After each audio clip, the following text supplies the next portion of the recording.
Hi, I keep getting tagged and people keep sending me a video about the Portland Ice facility getting its permit revoked. So I wanted to clarify some things from that video and then talk about what I know. There's been consistent activism from a number of different organizations here and grassroots activists to get the ice facility on Macadam closed.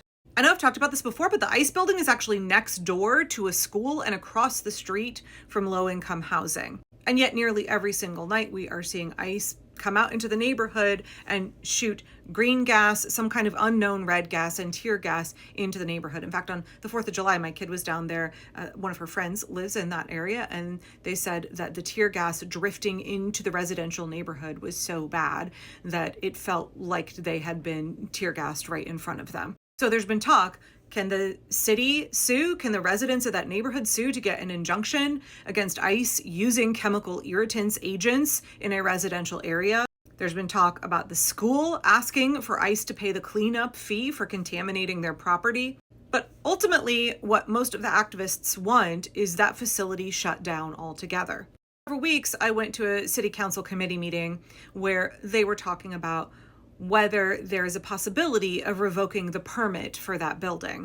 And at that time, the city attorney and other officials were like, we really need to look into this. And there's been some progress in that area, and I actually had it on my list to talk about this week. But then I kept getting this video sent to me. So no hate to this person, they are in Texas, but I want to show their video because, again, people keep sending it to me and tagging me in it. And there's a couple of things there that I think need correcting. But I'm totally here for the enthusiasm that this creator has.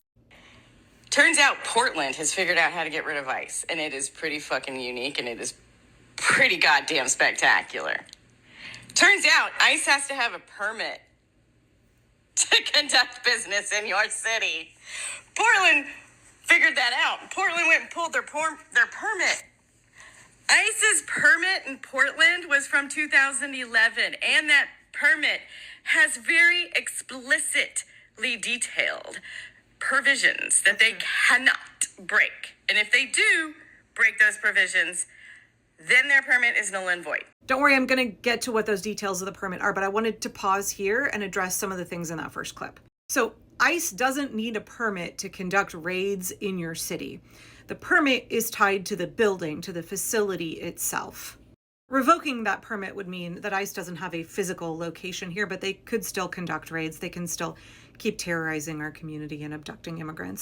So back on July 2nd, there was reporting from Fox 12 Oregon that the Portland ICE facility may have breached city permit rules. According to the journalist Ezra Kaplan, federal immigration authorities may have violated the conditions of a city permit at the Portland facility more than 24 times. That is according to ICE's own detention records, which were analyzed by a Fox 12 Investigates team. Not only has there been a consistent protest on site at the ICE facility for months, as well as various groups coming in for shorter protests and vigils, but Portlanders have been really active in lobbying city council, packing out all of the rooms at committee meetings, the main room and all of the overflow rooms. And at one of those meetings where I was in attendance, Angelita Murillo, who is one of the new members of city council, who is herself an immigrant and a longtime activist, said, so that permit was approved by a prior city council. That was something that we inherited. We have legal requirements for that permit, so if they have fulfilled their obligations under that permit, we can't just revoke it because morally it feels good. I know from previous advocacy work how difficult it is to get a permit revoked in Portland. This is a very business-friendly city. It's a very business-friendly state. Even when those businesses are harming the community, it's hard to get permits yanked. We're all clear here, right, that the ICE facilities are being run by for-profit businesses like Core Civic and Geo Group all around the country. These are businesses that are getting rich off of snatching immigrants and stuffing them into these horrible places. So let's get back to that creator's video real quick. ICE's permit in Portland was from 2011, and that permit has very explicitly detailed provisions that they cannot break. And if they do break those provisions, then their permit is null and void.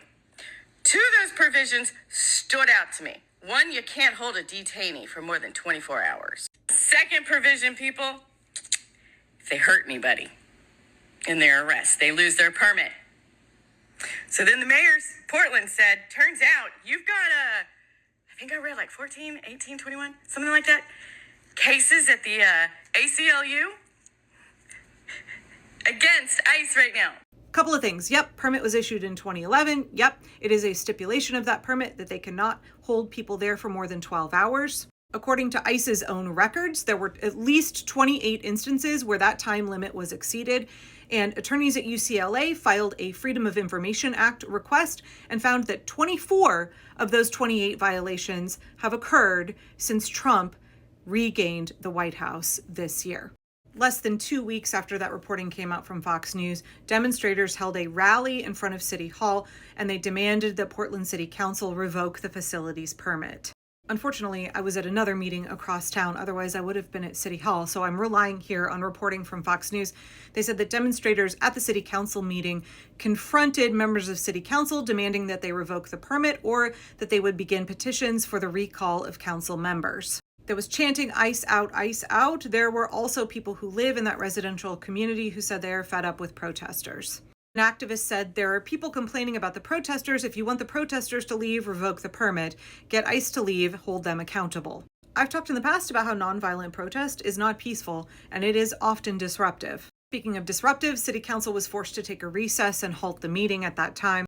According to Fox News, during that time, and even after council came back into session, Councilor Murillo spoke privately with attendees about the permit process. She was engaging with them for more than 30 minutes. Let's get back to that clip real quick for a second. You're breaking your permit in Portland. The mayor knows it. And she's going to revoke your permit. And you can't conduct business in her city anymore. Okay, again, absolutely no hate to that creator. I realized that they mistakenly believed that Councilor Angelito Murillo is the mayor. Keith Wilson is our mayor. And the mayor in Portland doesn't have more power than anybody else on city council. He definitely can't just unilaterally yank a permit if he's decided there's been a violation. And actually, the question as to whether city council could do that or not, there was some reporting on this issue yesterday in the Oregonian. There was a piece entitled "Activists Want City Council to Close Portland's ICE Detention Facility." Can they? The Oregonian says that pro-immigrant anti-ICE activists have focused around this one issue: revoke the permit. And I think that's kind of true. Actually, I haven't seen any more talk about whether residents or the city attorney could do something like file for an injunction against the chemical agents that ICE is using. We have yet to see whether city council is going to push through some kind of ordinance requiring law enforcement to show their face and to have identification on their uniform. And I think it's really important that we are looking at a multiplicity of tactics when we are combating fascism. It's not just protests at the facility, right? So good that folks are trying to use the rules, the laws, the ordinances of the city, especially when we have city councilors who are very sympathetic on this issue. We've got to try and get them from all angles, y'all. We have to try everything we can. Some things will be effective and some will not. Now, way back when this permit was filed for in 2011, at that time, there were hearings because people in the community said that that building would pose a safety issue to the surrounding neighborhood. City Council looked very different back then, and ultimately they did issue the permit, but with a list of criteria that ICE had to follow, including that 12-hour detention window and that the facility would not pose an unreasonable safety threat to nearby uses and residents.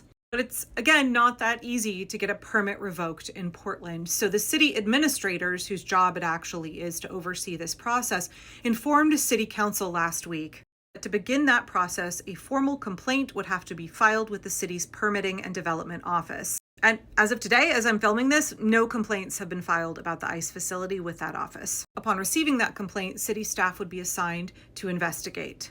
This is what I want folks to really understand. If ICE was found in violation, they don't lose their permit. They're given a chance to correct the violations. According to the city administrator, the city typically reconsiders a land use approval only when the property owner is unwilling or unable to address a determined violation.